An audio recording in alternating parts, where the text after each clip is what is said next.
રાજકોટમાં રાધે રાધે પરિવાર દ્વારા આયોજિત અને ભાગવતાચાર્ય જિજ્ઞેશ દાદાના વ્યાસપીઠે શ્રીમદ ભાગવત સપ્તાહ જ્ઞાનયજ્ઞનું આયોજન કરવામાં આવ્યું છે.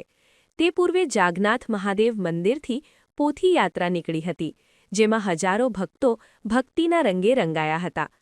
સર્વે જ્ઞાતિના પિતૃઓના મોક્ષાર્થે યોજાયેલા આ જ્ઞાનયજ્ઞમાં 2 એપ્રિલ સુધી રેસકોર્સ ગ્રાઉન્ડ ખાતે ભક્તિની સરવાણી વહેશે.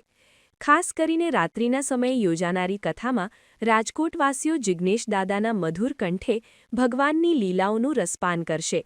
રાજકોટના ધર્મપ્રેમી જનતામાં ભારે ઉત્સાહ જોવા મળી રહ્યો છે.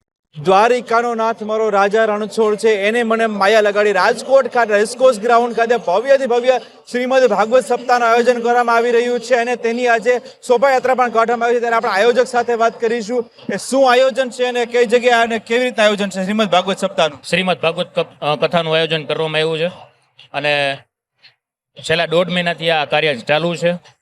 રેસકોર્સમાં ભવ્યથી ભવ્ય આયોજન કરેલું છે. કમસે કમ 400થી વધારે સ્વયંસેવકો છે અને એમાં ખાસ કરીને અત્યારે વિશાળ પોથયાત્રાનું પણ આયોજન કરેલું છે. ખાસ તો એવા યુવા કથા વક્તા જિજ્ઞેશ દાદાના મુખ્ય કથા વચન થવાનું છે, જેને યુવાનોને પણ ભક્તિના રંગમાં લગાવી, તેના વિશે શું કહેશો? ખાસ કરીને દાદાનો એક જ વાત છે કે યુવાનો જેટલા છે એ વ્યસન મુક્ત થાય અને દેશ માટે કંઈક ને કંઈક કાર્ય કરે અને દેશને આગળ વધારે. કથા દરમિયાન વિશેષ શું કાર્યક્રમ રહેશે? કથા દરમિયાન અત્યારે વિશેષમાં તો રોજે રોજ અલગ અલગ કાર્ય ગોઠવેલા છે. ડાયરો છે, લોકસંગીત છે, હાસ્ય રસનું પણ આયોજન કરવામાં આવેલું છે.